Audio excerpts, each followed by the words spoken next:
Just thought I'd do a quick video on replacing a rear main seal on a 1JZ. This is a 1JZ turbo VVTi motor, but 1JZ, 2JZ turbo or NA, all of these rear main seals are the same process applies. This is an automatic, so flex plate, we've got two spaces.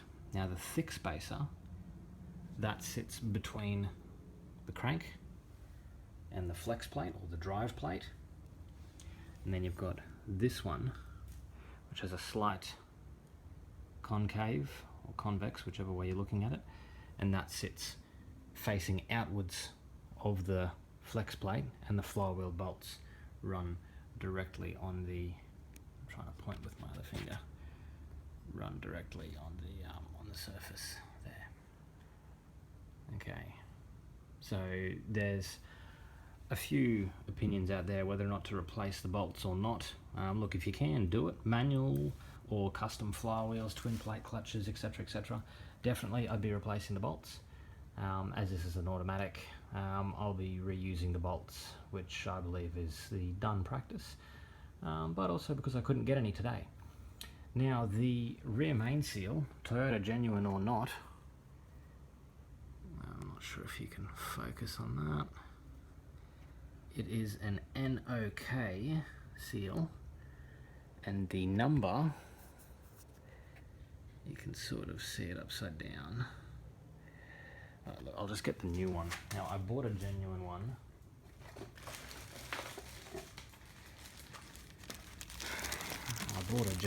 Which again, all JZ motors, 1JZ, 2JZ, turbo or non-turbo. And again, yes, it is an NOK seal. And the part number, for those playing along, if you just wanted to go to a bearing shop and get a seal, an NOK seal,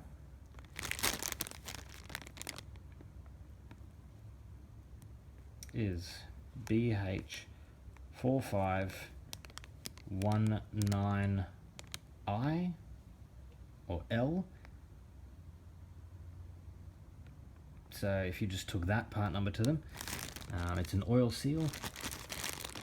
I'm sure you can get one. Toyota Australia wanted $100 including GST. It was like 91 plus GST, which is 10% in Australia.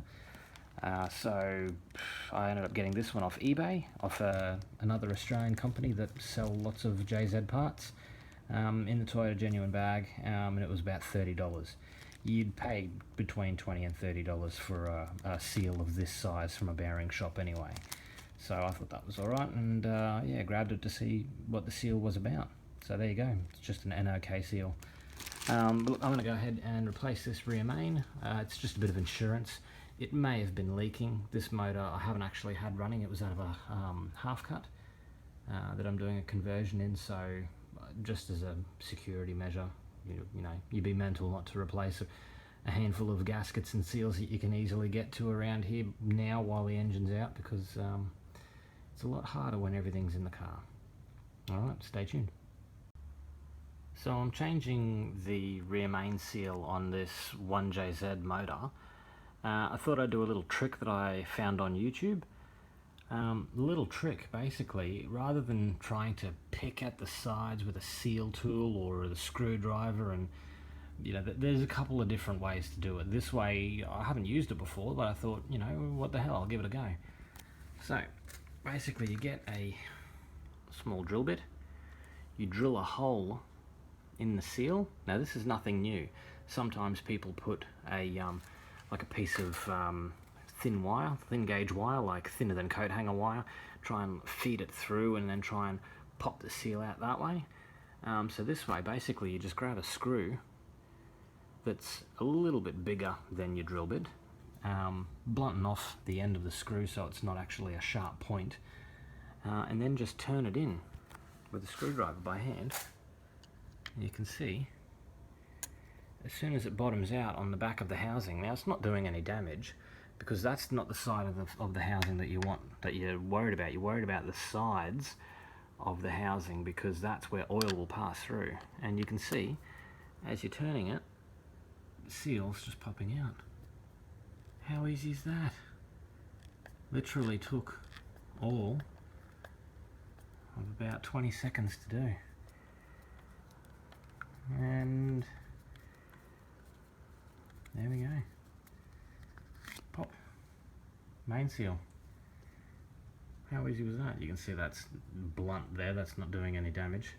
And the engine's just rocking away to and from. And there you go.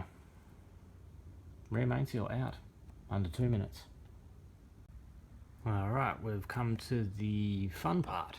So I've got the new rear main in there. Now you can see a little bit of red grease around the edge, both edges.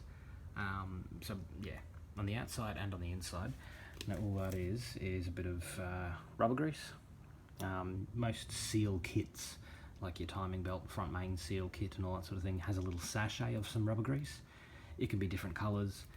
This Castrol stuff is red. It's always handy. As you can see, I've used a fair bit of it.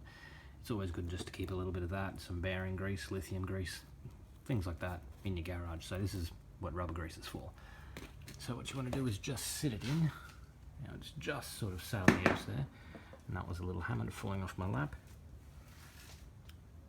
It's a little nylon rubbery hammer. You just want to tap, tap, tap, tap. Just tap it in. You sort of need two hands. Let me start this again.